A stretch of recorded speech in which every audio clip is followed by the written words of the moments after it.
Tapan and Sister Lerma Tapan. Pwede mo ba tumayo?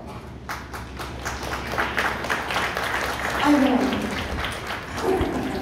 Welcome po dito sa ating pong CMI Villa Dolores.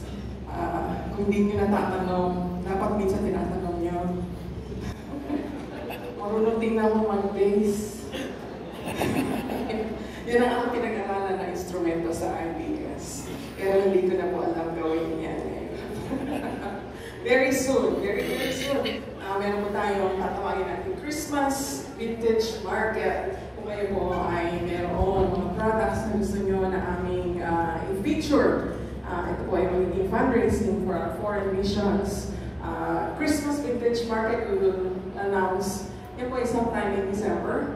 At meron kayong mga products na gusto ninyong aming i-feature sa ating pong Christmas market, please come see me at ating pong tingnan ko anong ating magagawa. Ngayon ko lang ay akin na pong ina-announce sa 21 Days of Prayer. Ilagay na natin sa ating mga kalendaryo for 2025. It will start on January 20. Ito po ay Lunes, January 20. Para sa ating 21 Days of Prayer for the year 2025. Of course, excited tayo kaya ako nag-announce na Christmas Eve service, December 24, New Year's Eve service, December 31, yun po ating gaganapin dito. Meron tayong mga special music. At ito po ay gaganapin natin alas 5 ng hapon for 5 p.m.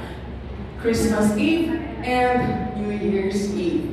Sa inyo po naibig na sumama sa ating pong mission exposure trip sa Siem Reap, Cambodia, please sign up. Maski na hindi pa kayo interested, hindi pa kayo sure. But if you're interested, please sign up. Nandiyan po sa baba ang ating sign-up sheets. Sapagkat hanggang next week na lang po ang sign-ups. Gusto po namin malaman kung meron mga interesadong sumama. At sapagkat hindi po tayo aabot ng 20, we will not push through with this project. Meron po nagtatanong sa akin, Pastora, libre po ba ito? Hindi po. Kasi po libre, mag-mission trip tayo sa Mahina. Pagpunta po sa Siem Reap, meron po airfare, tapos hotel namin sa amin po, tansya. Hindi po ito magiging more than 50,000 pesos. This is for a 1-week trip with airfare, hotel, and meals. Honoring God in our family. Ngayong umaga po ay aking pong bibigyan ng conclusion ang matagal na serya na aking pong napakinggan sa every Sunday. Honoring God in our family. And today, ang ating titingnan ay yung commitment. Meron tayong malaking problema. Wala tayong choice when it comes to family. Kasi doon na tayo pinanganak. Sila na ang pamilya natin hanggang sa tayo ay mamatay. In other words, we are stuck. Hindi natin mahiwalayan, hindi natin ma-divorce ang ating pamilya, hindi natin napipili ang iyong pamilya, nandiyan na yan. No choice. Ngunit ang Diyos sa kaitaas-taasan, siya naglalang ng lahat ng bagay. At tinawag niya ang kanyang nilalang na mabuti. Siya ang pumili ng ating pamilya. Kaya walang duda, walang question, hindi nagkamali ang Diyos sa kanyang palalagay sa ating mga pamilya. Amen po ba? We are exactly where we are supposed to be. Kasama sa plano ng Diyos para sa ating personally, ang pamilya kanyang inihanda para sa atin. At totoo, na ang pamilya natin ay minsan ay bibigay sa atin ng madaming mga karanasang matatawag natin challenging. Pero ito din ang pamilya na bibigay sa atin ng madaming kagalakan sa ating buhay.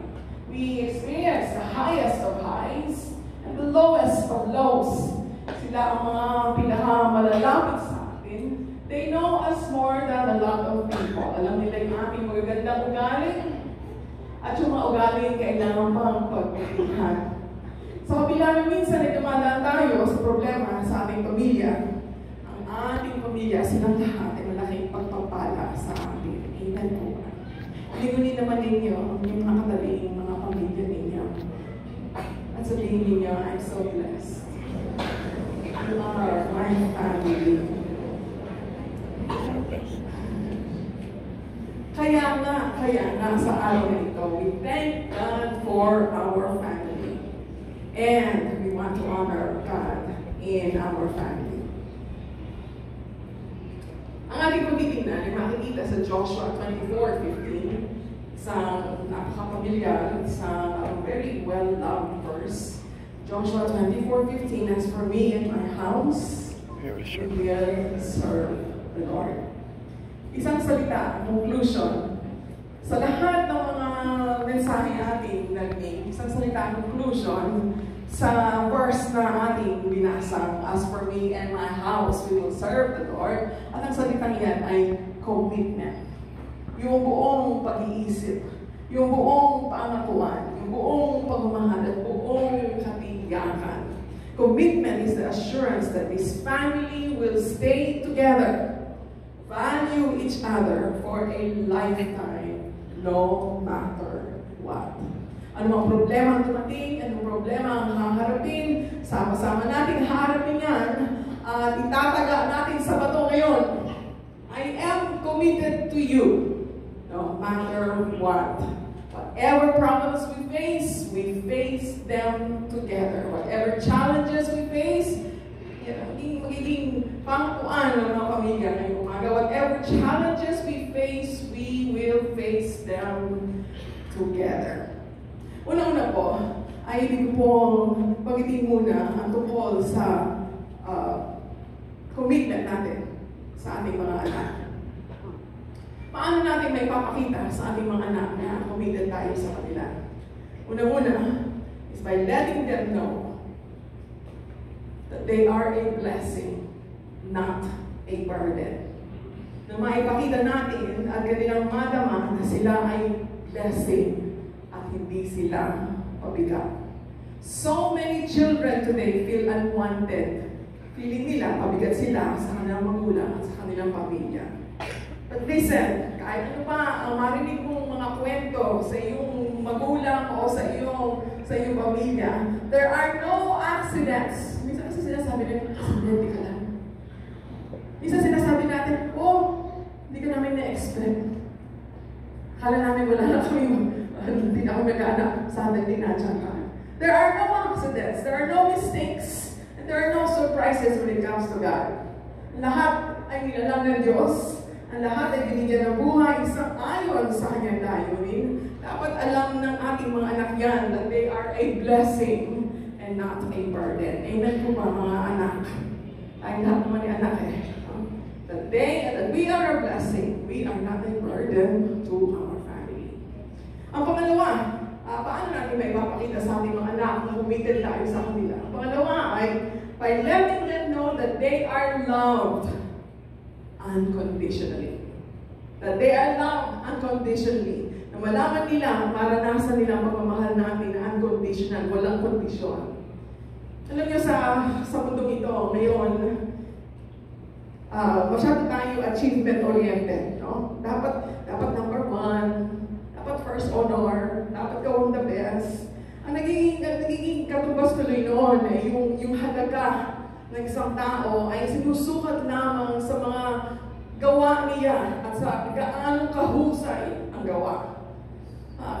Kaya ka lang may halaga kasi meron kang achievement. And sorry to say, yung maling pag-iisip na yan, ang maling practice na yan, ay nakikita na rin sa loob ng pamilya. Yung mindset na yan, it has crept into our homes. And we have imposed it to our children. Kaya parents, alam ba ng inyong mga anak na wala silang kailangang gawin pa para mas mahalin natin sila? Mas mamahalin pa natin sila kung sila ay first honor. Mas mamahalin pa natin sila kung sila ay nakapasa sa board exams. Dapat alam nila yan na wala na silang kailangan pang gawin upang tayo ay bilang mga magulang ay magmahal sa kanila sapagkat yung pagmamahal natin sa kanila ay ganyan na sukdulan na pagmamahal, unconditional na pagmamahal na binibigay natin sa ating mga anak.